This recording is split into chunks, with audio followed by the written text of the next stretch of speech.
que no se pueden mezclar, que nunca van a poder estar juntos. Se usa para describir aquellas sustancias que por más que se junten en un recipiente, no pueden mezclarse. Eso es la inmiscibilidad. Y mis hermanos, el ejemplo más conocido que tenemos es el agua y el aceite. Entonces, no sé por qué siguen diciendo que tomando mucha agua se va a ir la grasa. No se crean. No me voy a meter en esto. No lo sé ni siquiera, yo solamente quería decirlo. Mis hermanos, no importa cuánto se agite, no importa lo que se haga, el tiempo que pase, estos elementos nunca van a mezclarse. Y a esto se le llama inmiscibilidad. De la misma manera, escuchen bien, hay realidades espirituales que son inmiscibles. Hay realidades espirituales que son inmiscibles, que no se pueden mezclar. Que cuando vamos a la Biblia, cuando entendemos estos principios bíblicos, no pueden ir de la mano. Intentamos que algunos términos, algunas cosas se mezclen, pero esto no va a pasar. La verdadera unidad en la iglesia producida por el Espíritu Santo, mis hermanos, no puede mezclarse con la mentira. Porque es lo que vamos a ver hoy. No puede mezclarse con lo que el autor, que es Lucas en Hechos, va a estar diciendo. Porque de repente hay un cambio. Yo siempre dije que el primer problema en la iglesia se dio a través de la murmuración, porque no se servía lo mismo, porque las viudas griegas y las viudas judías empezaron a tener problemas, pero sorpresa, el primer problema interno de la iglesia se da con Ananías y Zafira cuando quieren mentirle al Espíritu Santo, cuando quieren tentar al Espíritu Santo. Y vamos a ver un pasaje fuerte el día de hoy que quiero llevar con calma, pero al mismo tiempo en 25 minutos, porque la verdad que encierra es solamente una. Dios preserva la unidad de la iglesia a través del Espíritu Santo. Dios preserva a su iglesia, la unidad de la iglesia a través del Espíritu Santo. Mis hermanos, cuando alguien quiere aparentar espiritualidad mientras miente al Espíritu Santo, lo que surge, según lo que Hechos nos va a estar diciendo, no es unidad. No es unidad, sino hipocresía. Y la hipocresía, por su naturaleza, no puede integrarse con la obra pura y santa del Espíritu.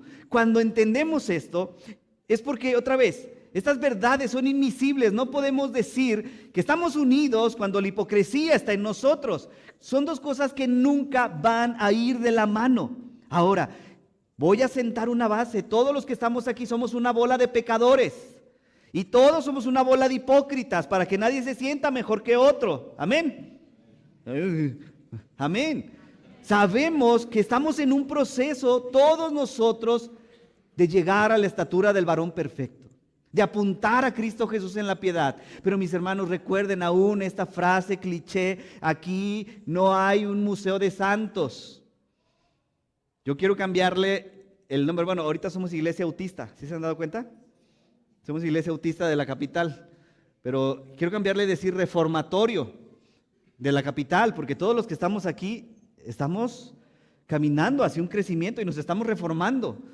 Y esa es la realidad de la vida del cristiano, que no estamos en un escaparate donde se nos ha puesto como un ejemplo de otros, sí y no. Sabemos que debemos de ser ejemplo, pero no como un producto terminado. Todos los que estamos aquí, mis hermanos, estamos en un proceso en el que el Señor día a día nos está santificando. Y esa santificación, por cierto, es bien difícil, es complicada. Lucas presenta un contraste deliberado. No son dos historias aisladas, sino es un ejemplo doble.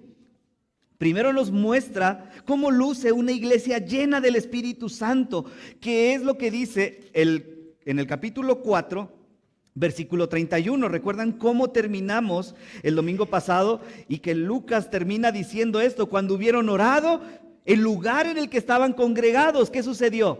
Tembló. Yo les decía que no hay mayor explicación a esto, simplemente estaban reunidos, estaban juntos. No es que esto otra vez sea algo que vamos a orar y siempre va a temblar, qué bueno que no.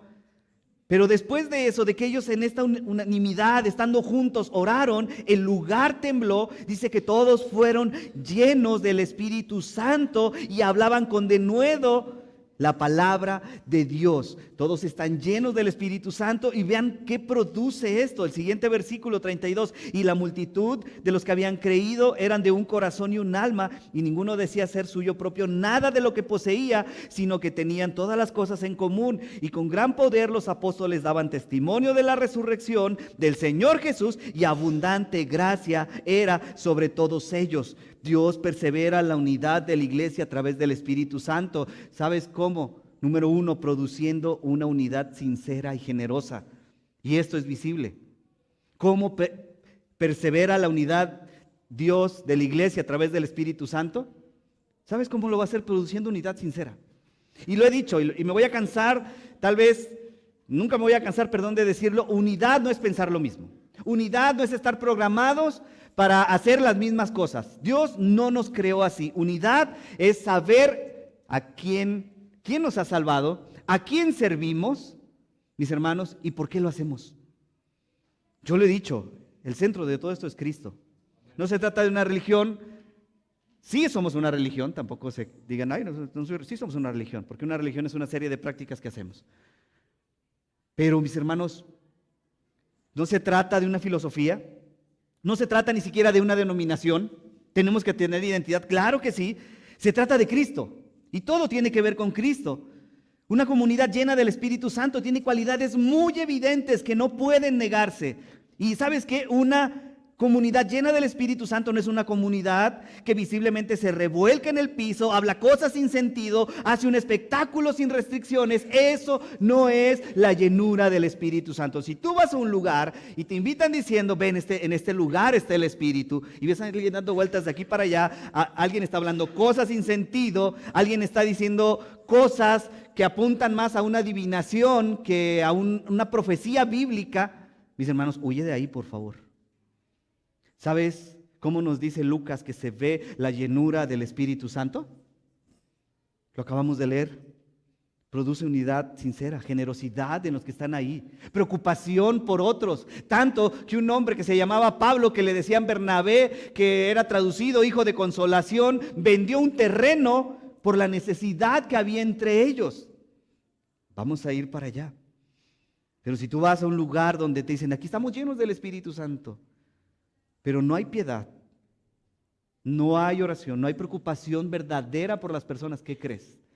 Por mucho show que haya, luces, humo, si las personas no están cambiando su vida a la luz de la palabra e imitando a Cristo, estás en el lugar equivocado. Estás en el lugar equivocado. Otra vez, mi oración aquí, mis hermanos, no es cuántos somos, sino quiénes somos a la luz de Cristo y cuánta piedad hay en nosotros. ¿Cuánto estamos imitando a Cristo? Los números son engañosos, pero la vida en la piedad, mis hermanos, es real en quienes la practican. Eso es lo que estaba sucediendo. Esta comunidad está llena del Espíritu Santo y hay gracia que transforma el corazón. La unidad se vuelve evidente y hay generosidad, una generosidad que fluye naturalmente. Iglesia, por favor, sigan siendo generosos. De verdad, sigan siendo generosos. Gracias, porque siempre que hay una necesidad, ustedes están ahí. Nunca cambien. Una comunidad de un corazón y un alma, dice el versículo 32. Lucas dice que la multitud de los que habían creído eran de un corazón, e intencionalmente pone un corazón y de ¿qué? Y de un alma. No está hablando de organización, sino de transformación espiritual. Puede haber una buena organización, no estamos en contra de eso, pero mis hermanos, va más allá. Habla de esta transformación interna y que solamente produce el Espíritu Santo. Esta unidad no nace de la presión social, no nace de alguna otra motivación, sino del Evangelio mismo, a través del Espíritu Santo. ¿Han creído en Cristo? Ese Cristo resucitado, han sido alcanzados por la gracia, han entendido que fueron salvados sin mérito propio. Esa verdad derriba el orgullo y la palabra nos dice que estaban ahí juntos, que no había necesitados entre ellos. No era uniformidad cultural, No era unidad, mis hermanos, por amenaza. Era una unidad espiritual. Ahora, recordemos esto. Si tú has estado en las predicaciones anteriores, desde que Pedro predicó en el primer sermón, todos vivían en la misma colonia, hablaban el mismo idioma, tenían la misma cultura, todos eran bien parecidos, ¿verdad? Cuando Pedro predica en el primer sermón y se convierte como en la venida del Espíritu Santo, recuerdan, venían de tantos lugares, hablaban diferentes idiomas, traían cargando diferentes culturas, y eso es lo que tenemos hasta hoy. Después Pedro en esa sanación vuelve a predicar, hay una multitud que cree que es como de 5,000 y otra vez muy diferentes entre ellos. Eran de un corazón, de un alma. Cuando Lucas dice que la multitud de los creyentes era de un corazón y un alma, un judío del primer siglo no lo entendía como un pasaje de emoción colectiva, sino una unidad profunda.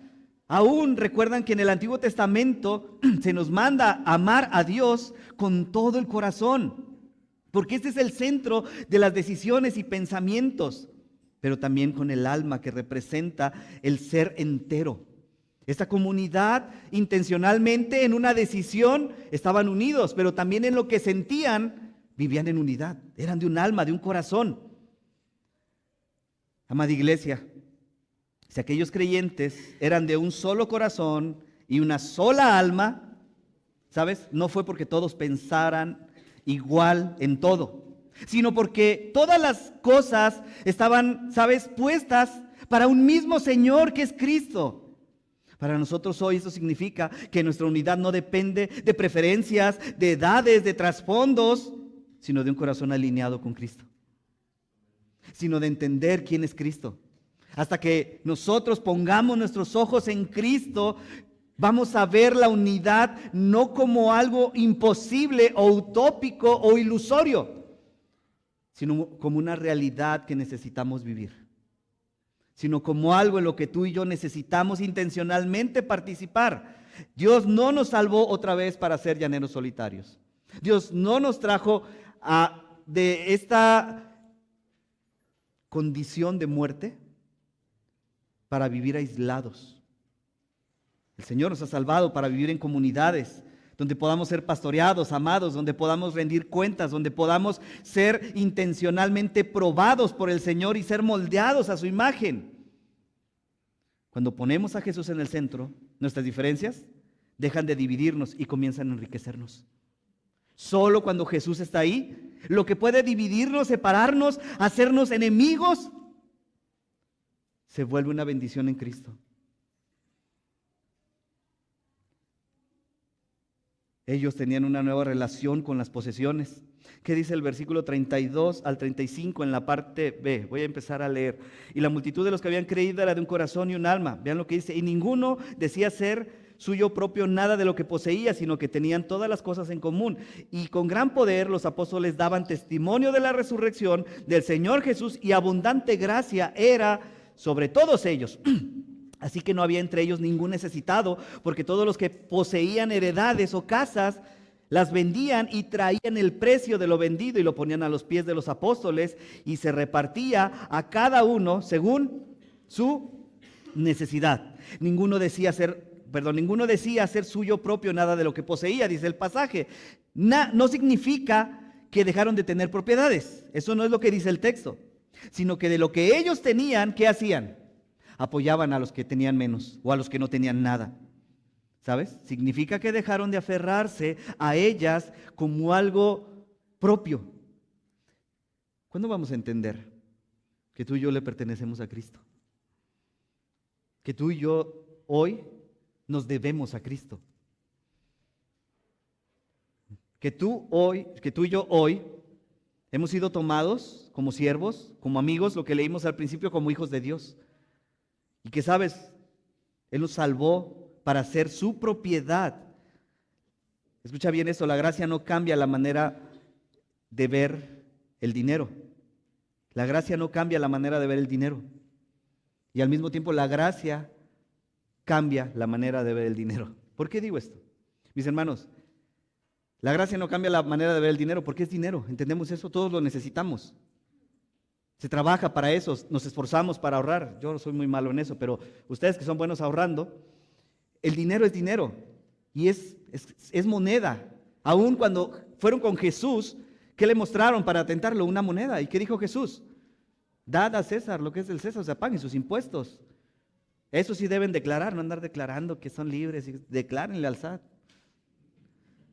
Mis hermanos, pero la gracia cambia la manera en que vemos el dinero. ¿Por qué? Porque nos hace ver lo que Jesús mismo instruyó o enseñó que es mejor dar que recibir. Enseñó bondad, enseñó amor, esa libertad de dar, esa generosidad, mis hermanos. Cuando uno comprende que Cristo lo dio todo por salvarnos, ¿sabes? Hay cosas que pierden su brillo, que pierden su valor. ¿Que es importante administrarlas? Sí, es muy importante ser sabios en cómo administramos todo lo que el Señor nos dio, todo lo que Él puso en nosotros. La generosidad no es una obligación. ¿Entiendes esto? Para la iglesia del primer siglo, para estos cristianos, la generosidad no era algo por amenaza. Si tú eres de los míos y creciste en alguna iglesia de X contexto, pero en mi contexto, cantábamos un corito bien bonito, bien intencionado y decía algo de la ofrenda. Bendice la ofrenda que te damos, Señor. Bendice la ofrenda que te da. Y iba el de la ofrenda así pasando.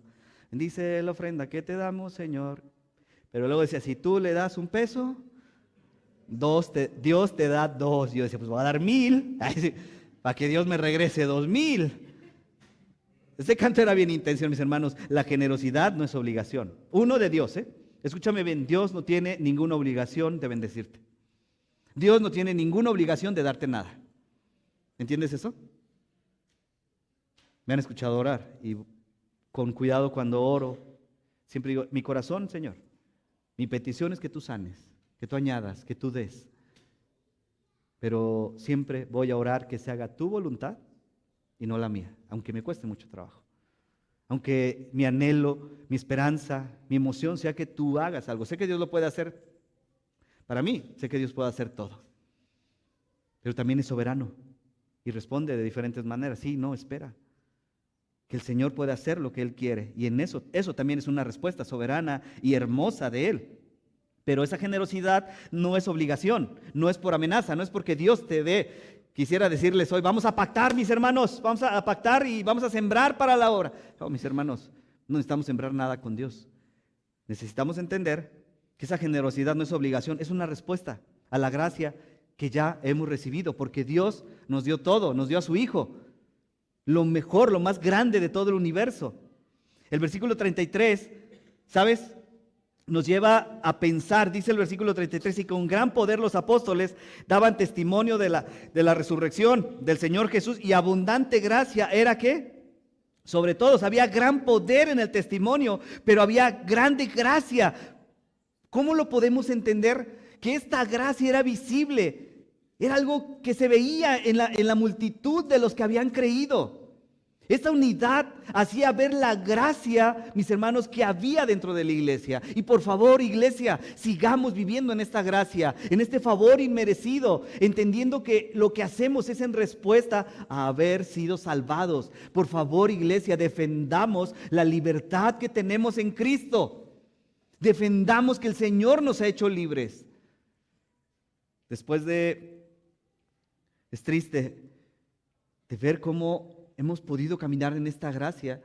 Yo soy de los que quiere dar un paso al legalismo, como que me gusta, me coquetea el legalismo, como que quiero seguir diciéndole a Dios, es que yo puedo hacer algo para ganarme tu favor, es que yo puedo, pues sí, ayudar al pobre y aconsejar y predicar cada domingo, y en ocasiones mi carne me tienta como que sí, lo estás haciendo bien, te estás ganando el favor de Dios.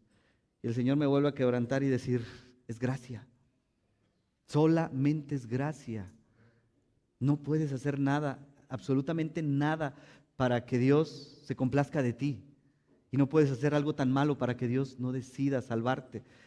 Saben, recuerden, Dios no se complace de nosotros. Se complace de su Hijo Cristo que está en nosotros. Por eso tenemos esta gracia. No se complace de nuestra justicia. se complace de la justicia de Cristo que está en nosotros. Somos justos por lo que Cristo hizo, no por lo que nosotros hacemos. Esta multitud entendía esto y vivían en esta gracia. Cuando veamos Gálatas, sé que no lo vamos a alcanzar a ver este año, tengo programado estudiar Gálatas en predicaciones, pero Gálatas es el abandono de la gracia y la vuelta en U al regreso de las obras de la ley y querer agradar a Dios a través de la ley. Lucas lo menciona, mis hermanos, todo esto para hacernos ver un cuadro precioso de cómo vivía la iglesia, en su contexto. Estaban juntos, ya lo dijimos, comían juntos, no había necesitados entre ellos. Qué hermoso es esto, ¿sabes? No puedo, escúchame bien y lo digo con amor, con sinceridad, no puedo leer Hechos sin pensar en ustedes. Y vuelvo a decirlo, gracias por ser esta iglesia que son. Gracias, de verdad. Hay cosas que el Señor está perfeccionando en nosotros, olvídate. El Señor tiene una lista bien larga, ya me dijo. Y yo soy el primero. Y claro que sigue perfeccionándonos, claro que sigue obrando en nosotros. Te lo he dicho, si encuentras una iglesia perfecta, por favor no vayas, porque la vas a echar a perder. No, mis hermanos, por la gracia de Dios somos lo que somos. Pero de verdad, cuando leo Hechos, sin pensar de más o menos, pienso en ustedes. Sigamos siendo generosos, sigamos amando a otros, sigamos perdonando a otros, sigamos ayudando a otros. Se dieron cuenta y los que tienen o los que no tienen redes sociales, pues fuimos a hacer algo, el grupo de crecimiento, y porque no nació de mí. Yo para las 9 de la noche yo ya estoy orando y en la cama, Pero hermanas bien intencionadas dijeron, ¿y si llevamos serenata? Y yo, pues sí, o sea, me sé algunas de José José, me sé otras del hermano Juan Gabriel. Dijo, no, pastor, cristianas. Ah, esas no me sé, le dije. Yo entendía serenata, saben con lo que estoy hablando, ¿no? 13 de febrero. Pero dije, no, a las hermanas que están pasando por algún proceso. Hermanos, fue muy bonito, fue precioso. De verdad, yo llegué lleno a mi casa.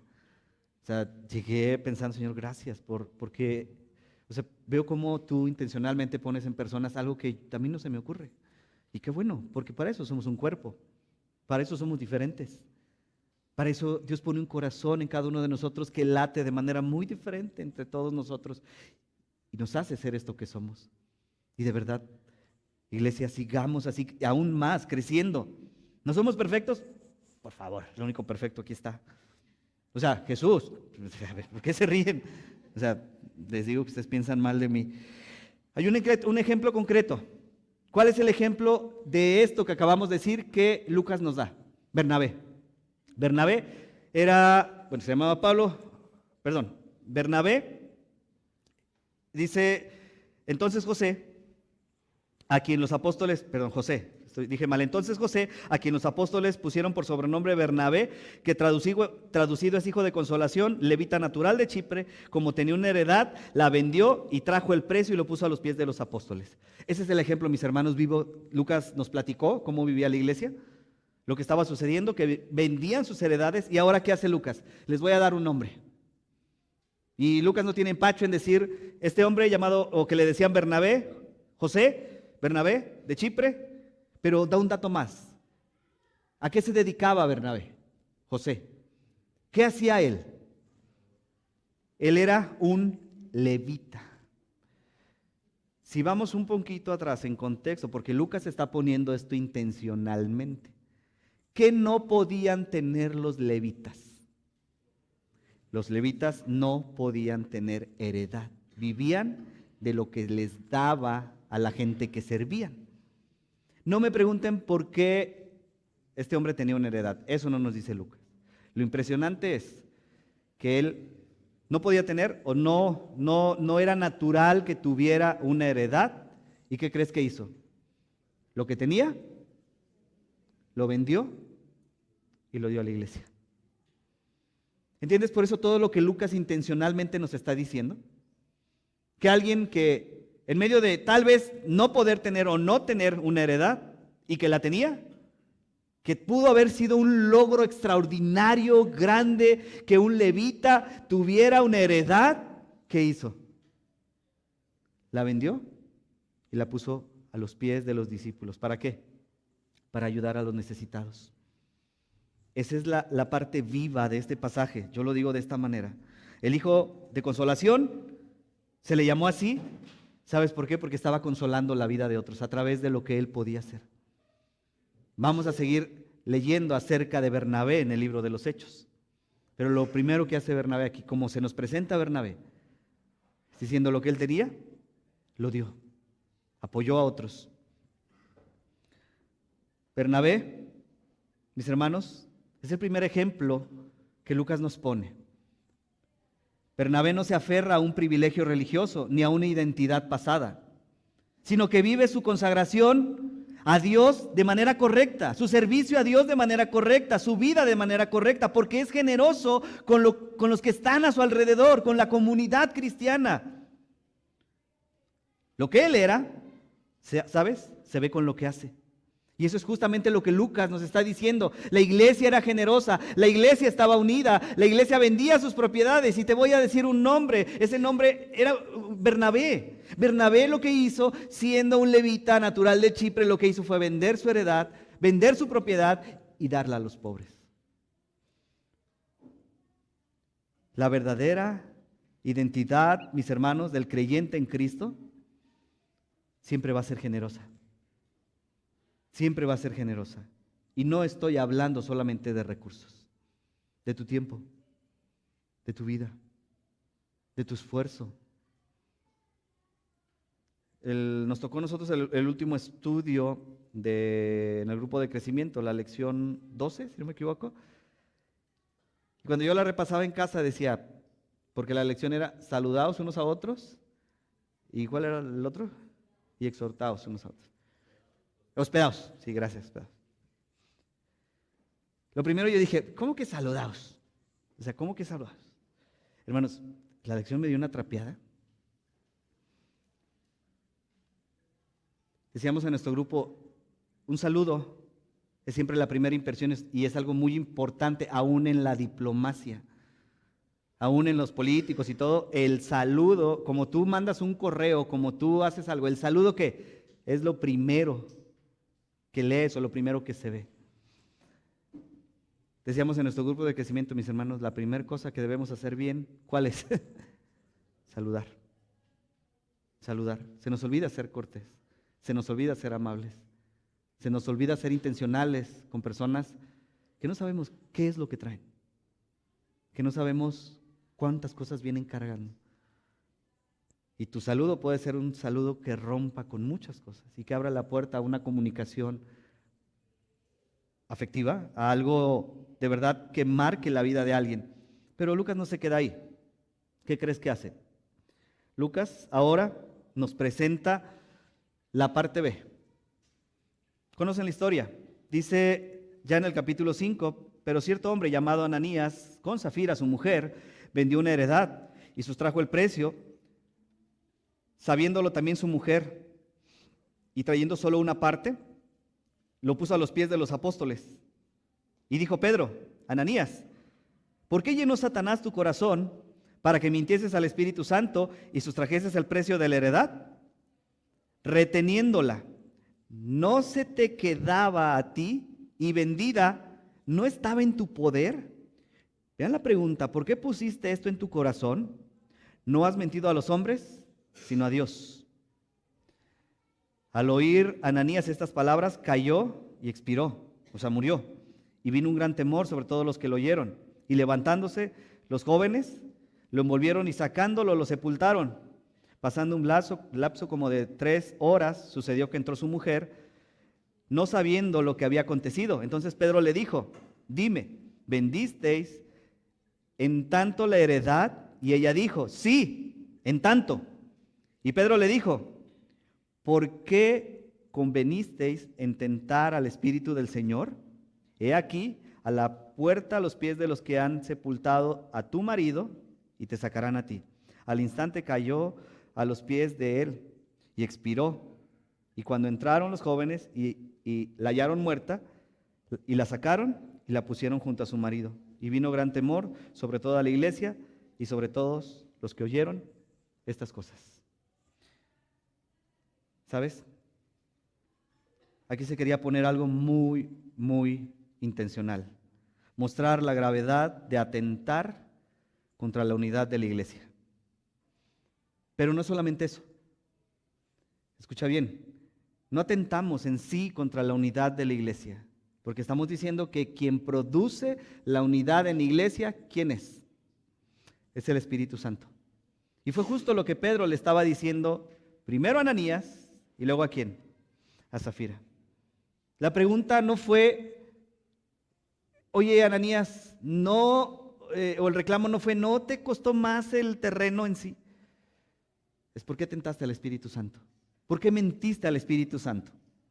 La Biblia nos dice que Dios no puede ser tentado, ¿recuerdan? Ni Él tienta a nadie.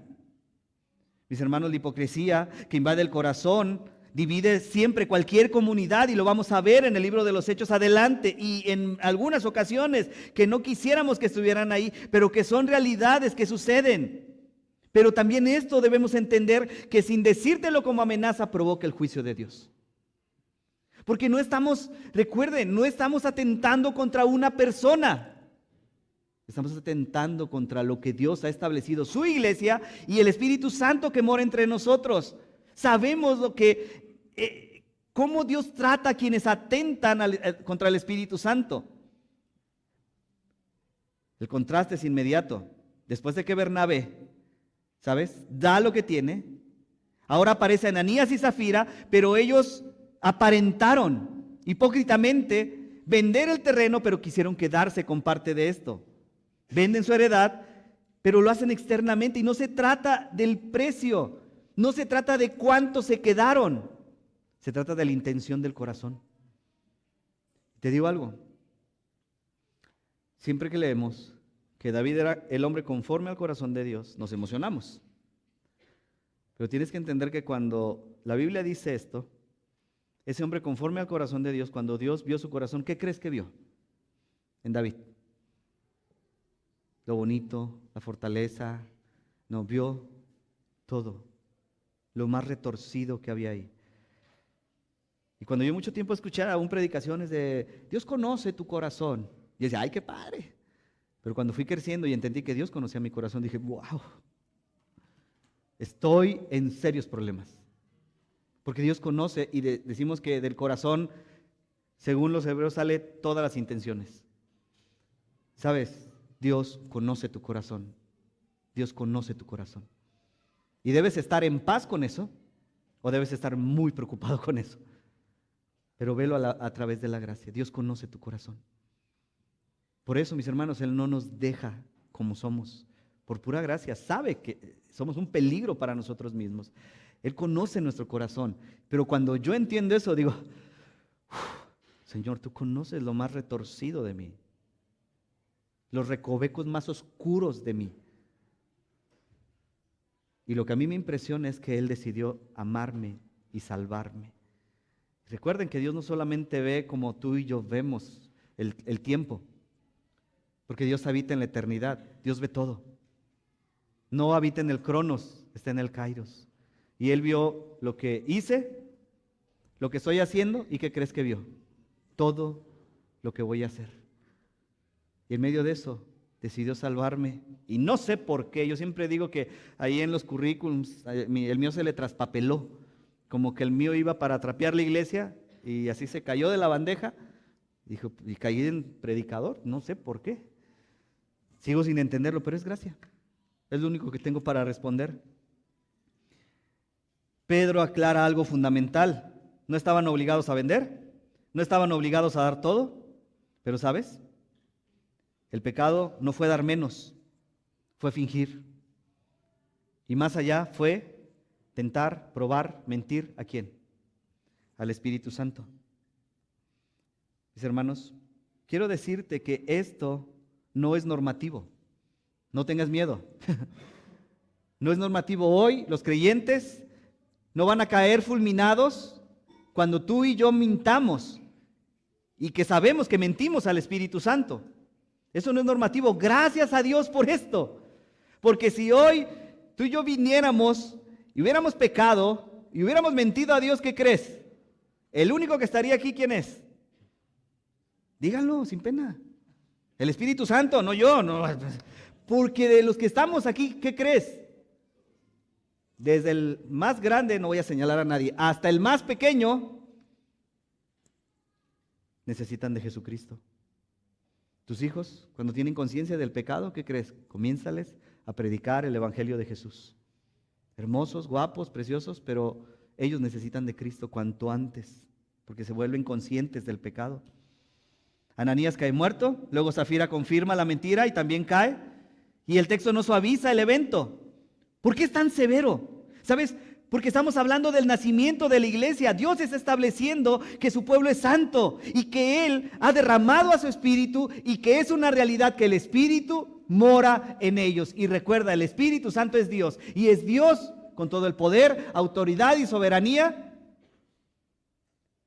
Que cuando ellos mintieron, ¿qué sucedió? Murieron.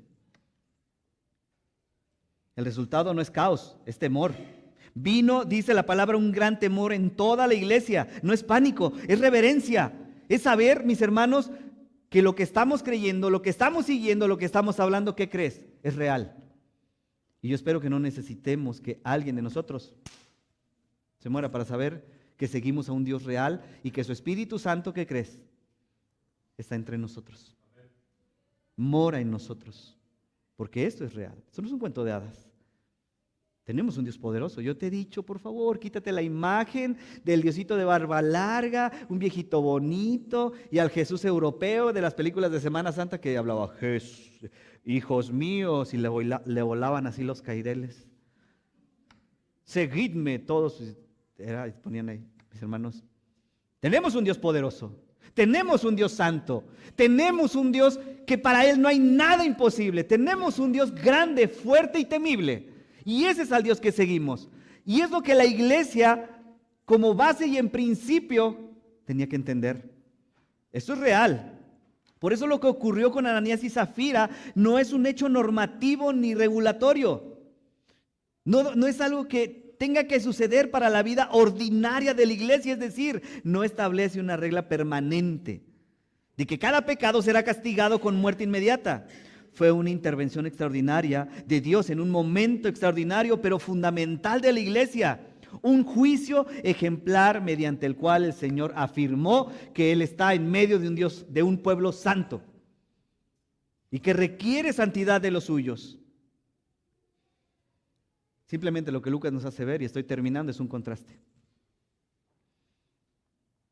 Un contraste duro, pero a la vez real. Tenemos a la iglesia que está creciendo, madurando y que ven la gracia del Señor entre ellos. Y nos muestra un cuadro precioso de cómo se ve la iglesia. No hay necesitados, hay gracia, hay testimonio, hay sanidades. Eso es lo que Lucas nos ha dicho. Por eso el pasaje nos recuerda que el mayor peligro para la iglesia no siempre es la persecución externa, sino la hipocresía interna. Todos los que estamos aquí somos hipócritas en potencia. Y tenemos no que ver el corazón de alguien más. Si tú ya has pensado en alguien en tu mente, eso no viene de Dios. No viene de su espíritu, porque tenemos que empezar con nosotros. Tenemos que ver nuestro corazón. Mis hermanos, en nuestro contexto, eso significa que no podemos normalizar una doble vida. Sé que somos diferentes. Sé que tenemos afinidades muy diferentes, gustos muy diferentes, culturas muy diferentes. Pero no podemos usar el lenguaje cristiano para encubrir cosas o pecados, la ambición, el orgullo, la lascivia, la mentira, esas cosas que siguen sucediendo y que crees que van a seguir sucediendo, pero que tenemos que tratar con piedad y a la luz de la palabra, para que esta iglesia sea presentada santa y sin mancha a aquel que la salvó en la cruz, que es Cristo. Y tú y yo somos la iglesia.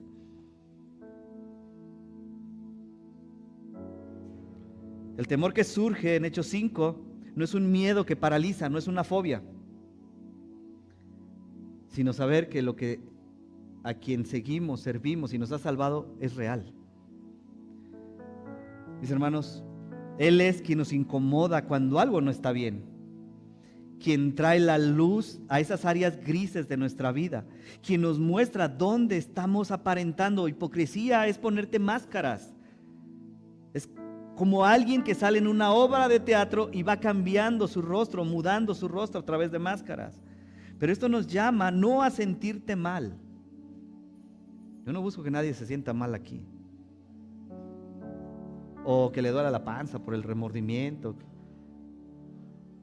Sabes, el Espíritu Santo está buscando que su iglesia vuelva su corazón a Dios, que alguien de los que estamos aquí, o que todos juntos volvamos nuestro corazón a Cristo, porque esta es su iglesia. Y creo firmemente y en convicción que Cristo es celoso de su iglesia porque murió por ella. Lo que Efesios 5 dice, la amó tanto que se entregó por ella. La unidad no se construye con apariencias, sino con verdad. Donde hay sinceridad y temor de Dios, el Espíritu obra libremente. Pero donde hay mentira, la unidad, mis hermanos, se fragmenta. Quiero decirte esto, que el Señor nos conceda corazones íntegros, donde lo que somos, lo que hablamos, en lo privado y en lo público, dé gloria a su santo nombre. Por eso Hechos nos deja frente a dos caminos: el camino de Bernabé, pero también el camino de Ananías y Zafira. El de Bernabé, esa unidad, esa gracia, esa sinceridad; o el de Ananías y Zafira, esa apariencia, engaño y juicio. Así como el agua y el aceite finalmente evidencian su separación, también la mentira termina revelando lo que realmente hay en nuestro corazón. Voy a decir esto con amor: la unidad verdadera nace de la transparencia, de la verdad y de un corazón rendido a Dios. No podemos pedir que el Espíritu Santo produzca comunión mientras cultivamos engaño interior. Son realidades y espiritualmente inmiscibles. No pueden estar juntos. ¿Recuerdas la oración de Jesús en Juan 17:21? Si no, la oración de Jesús dice: Padre, que sean uno, así como nosotros somos uno. Y eso fue lo que oró Jesús antes de ir a la cruz. Padre, que sean uno, que sean uno. Y oro porque encuentres relaciones significativas que te lleven a la piedad, pero también que nos prueben cuando creemos que somos piadosos y nos hagan ver que necesitamos cada día más de Cristo para perdonar, para amar, para seguir adelante. Hermanos, ¿es fácil? No. No salgas de aquí pensando: ay, voy a perdonar y amar a todo el mundo, vamos a ser uno solo. Quisiera que sucediera eso. Pero es por lo que tenemos que luchar, es por lo que tenemos que velar. La unidad no se da en mí, la unidad se da en el Espíritu Santo. Pero ¿sabes a quién quiere usar para eso? A todos nosotros. A todos nosotros. Iglesia, hoy hago la invitación a examinar nuestro corazón a la luz de su palabra y guiados por el Espíritu Santo que nos lleva a toda verdad. Que Él encuentre en nosotros la viva intención de amarlo y de vivir para la gloria de su nombre. Que Él encuentre entre nosotros no a personas perfectas, sino a un puñado de pecadores quebrados, con relaciones difíciles, con días difíciles, con un corazón duro, pero que lo intentan día a día, día a día. Que nuestro corazón sea pesado por Dios y que nuestro corazón, mis hermanos, sea hallado fiel en Él.